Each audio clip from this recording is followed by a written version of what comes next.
नमस्कार साथियों, नव्या आईएएस में आप सभी का स्वागत है। आज 2 अप्रैल 2026 के न्यूज़पेपर में जो भी इम्पोर्टेंट न्यूज़ आई है हम उन्हें अच्छी तरीके से डिस्कस करेंगे। चलिए शुरू करते हैं। सबसे पहले है ओडेनगा। डेंगू के इलाज के लिए एक नई वैक्सीन बनाई गई है जो काफ़ी हद तक असरदार है डेंगू पर। उसके बारे में न्यूज़ आई है, हम उसे देख लेते हैं कि ये एक नई वैक्सीन को मंजूरी मिली है। अभी भारत में पहली डेंगू वैक्सीन ओडेनगा को 4 से 60 वर्ष आयु वर्ग के लिए मंजूरी मिली, जो डेंगू नियंत्रण में महत्वपूर्ण कदम है। ये जो है पूरी तरह असरदार नहीं है, लेकिन काफ़ी हद तक कम करता है। डेंगू को ख़त्म नहीं करेगा, लेकिन बचाव हो सकता है काफ़ी हद तक। गंभीर मामलों में कमी। यह वैक्सीन संक्रमण को पूरी तरह नहीं रोकती है, लेकिन गंभीर डेंगू या और अस्पतालों में भर्ती और मृत्यु दर को कम करती हैं।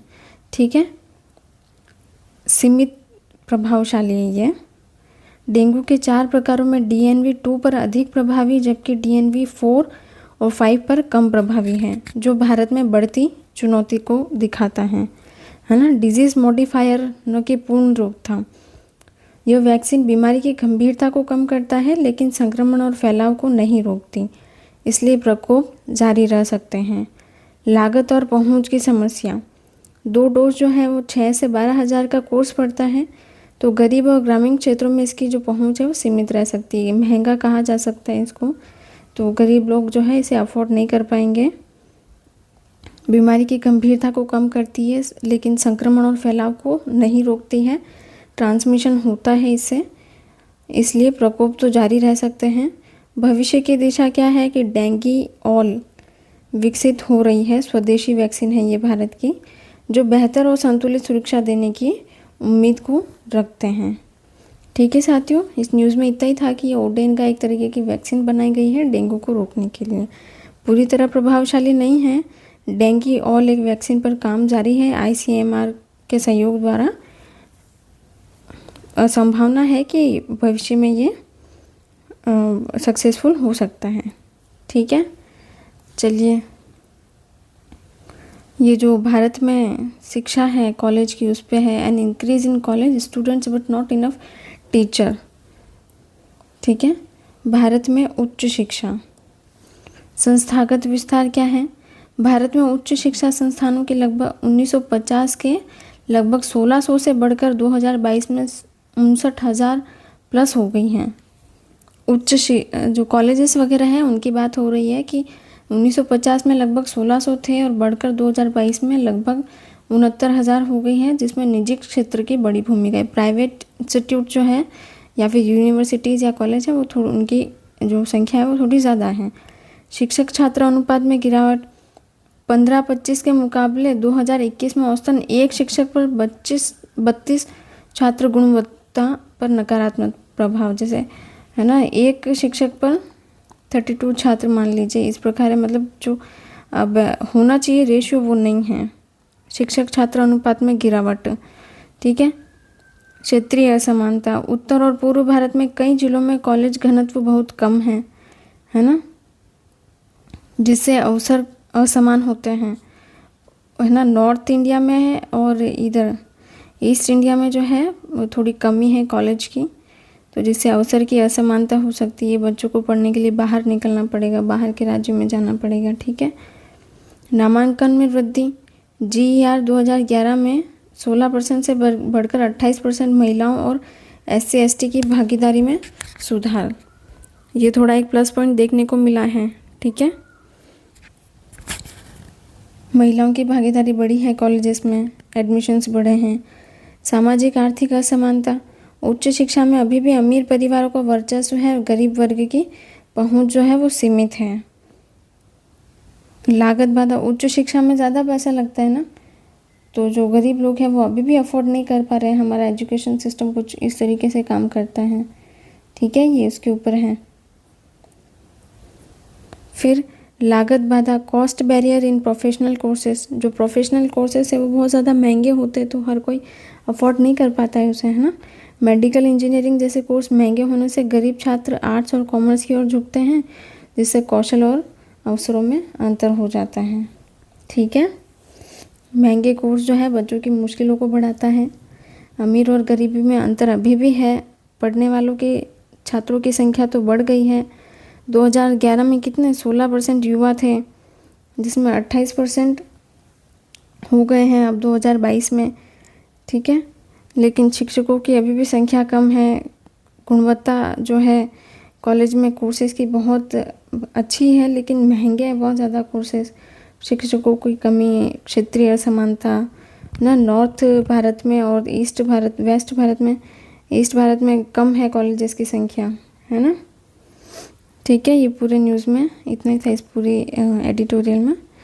देख लेते हैं नेक्स्ट क्या है। अपॉर्चुनिटी कॉरिडोर, ये नक्सलिज्म के ऊपर आया है आज, कि जो हमारे होम मिनिस्टर हैं अमित शाह ने घोषणा की कि भारत अब जो है लगभग नक्सलवाद से मुक्त हो चुका है, क्योंकि पिछले वर्षों में कड़ी कार्यवाहियाँ की गई। सरकार की रणनीति 2 हिस्सों में थी, आत्मसमर्पण करने वालों के लिए बातचीत और पुनर्वास, और न मानने वालों के खिलाफ सख्त कार्यवाही करना, है ना। पहले तो आत्मसमर्पण करने के लिए मजबूर करना, नहीं करते हैं तो सख्त कार्यवाही की जाए उनके खिलाफ।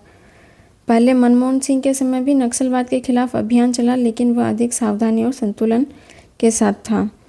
हाल की कार्यवाहियों से नक्सलवादियों की ताकत कमज़ोर हुई है, और अब सरकार इन क्षेत्रों में स्कूल, आधार और राशन जैसी सुविधाएं पहुंचा रही है। केवल सुरक्षा कार्यवाही काफ़ी नहीं है, इन इलाकों में रहने वाले आदिवासियों का विकास और उनके अधिकारों की सुरक्षा भी होनी चाहिए। अब सरकार को समावेशी विकास और आदिवासियों की भागीदारी और शांति स्थापित करने पर भी ध्यान देना चाहिए। देख लेते हैं हम कि नक्सलिज्म होता क्या है। नक्सलवाद क्या है? एक तरीके का उग्र आंदोलन होता है, हिंसक आंदोलन, जो सरकार के खिलाफ चलाया जाता है। किसके लिए? खासकर गरीबों, आदिवासियों और किसानों को हक दिलाने के लिए होता है, लेकिन इसमें हिंसा और हथियारों का यूज़ होता है ना, जिसके दम पर वो अपनी बात मनवाने की कोशिश करते हैं। इसको नक्सलवाद कहते हैं। शुरुआत कब हुई थी इसकी? 1967 में हुई थी। हाँ, नक्सलबारी नाम की जगह में हुई थी, इसलिए इसका नाम जो है नक्सलवाद पड़ा। यह विचारधारा कार्ल मार्क्स के विचारों से प्रभावित है और इन्हें माओवादी भी कहा जाता है ना। नक्सली लोग मानते हैं कि सरकार और व्यवस्था अमीरों के पक्ष में नहीं हो, इसलिए वे उसे बदलना चाहते हैं, है ना। ये उनका एम होता है, उनकी विचारधारा होती है, जिसके दम पर वो हिंसा का प्रयोग करते हैं। सरकार जो है इसे देश की आंतरिक सुरक्षा के लिए खतरा मानती है और इसे खत्म करने के लिए अभियान चलाती हैं। नक्सलवाद का जो उद्देश्य भले ही अधिकार दिलाना हो, लेकिन इसका जो हिंसक तरीका है वो काफ़ी गलत होता है। इसलिए समाधान के लिए विकास, शिक्षा और शांति ज़रूरी माने जाते हैं। ठीक है, इस न्यूज़ में भी इतना ही था। नेक्स्ट देख लेते हैं। FCRA बिल क्या होता है? विदेश से जो फंड आता है ना हमारे ऊपर, वो कैसे यूज़ होगा, कैसे आया है, कहीं उसका गलत इस्तेमाल तो नहीं हो, वो उसके ऊपर ये होता है FCRA बिल, है ना। फॉरेन कंट्रीब्यूशन रेगुलेशन एक्ट, है ना, जो भारत में विदेश से आने वाले पैसे को नियंत्रित करता है, उसके ऊपर है ये न्यूज़। देख लेते हैं हम। किरण रिजिजू ने बताया कि सरकार अब बजट में FCRA संशोधन बिल पेश नहीं करेगी। तो लोकसभा में विपक्ष ने इस बिल के खिलाफ जोरदार विरोध प्रदर्शन किया, जिससे सदन की कार्यवाही जो है वो बाधित हुई।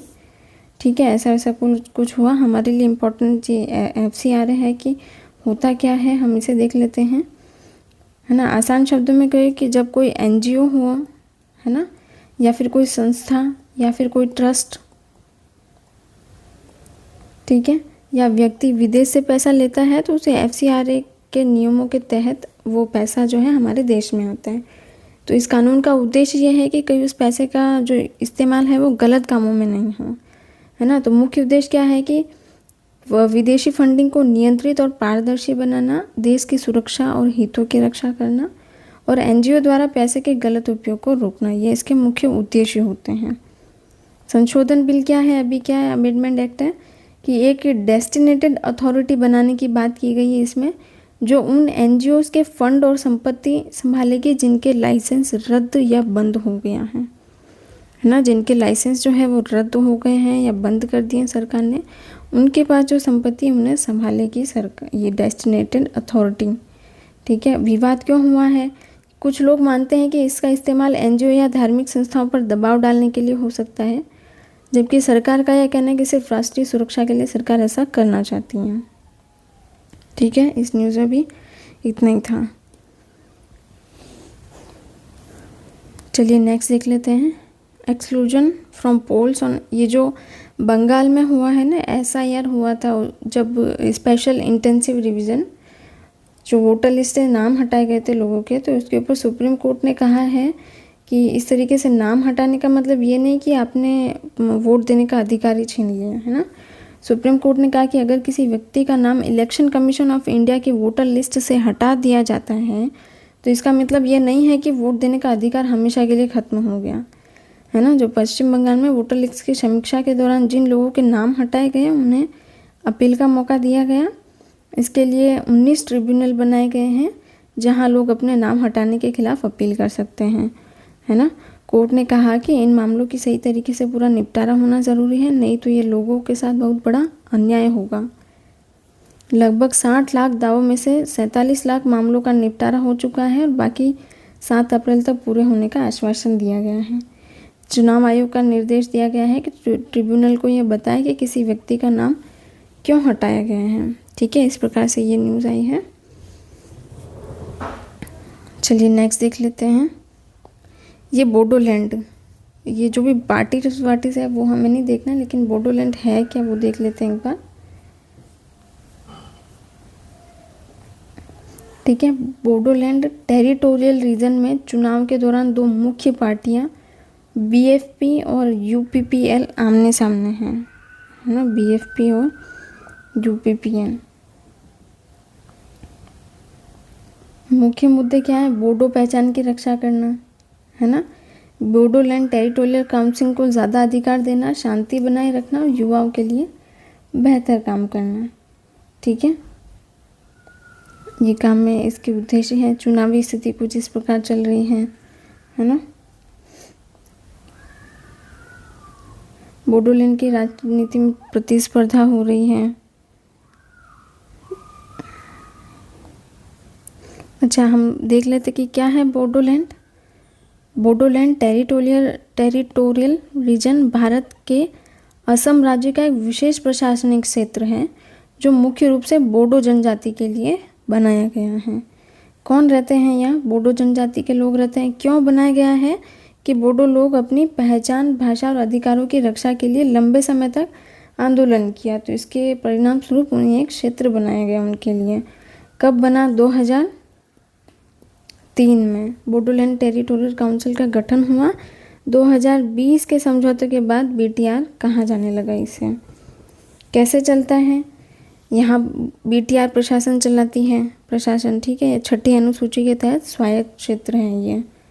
कितने ज़िले हैं? 5 ज़िले हैं इसके अंदर, है ना। ठीक है, यही था इस न्यूज़ में, हमें बोडोलैंड के बारे में पढ़ना था बस। ठीक है साथियों, धन्यवाद। आज के लिए इतना ही।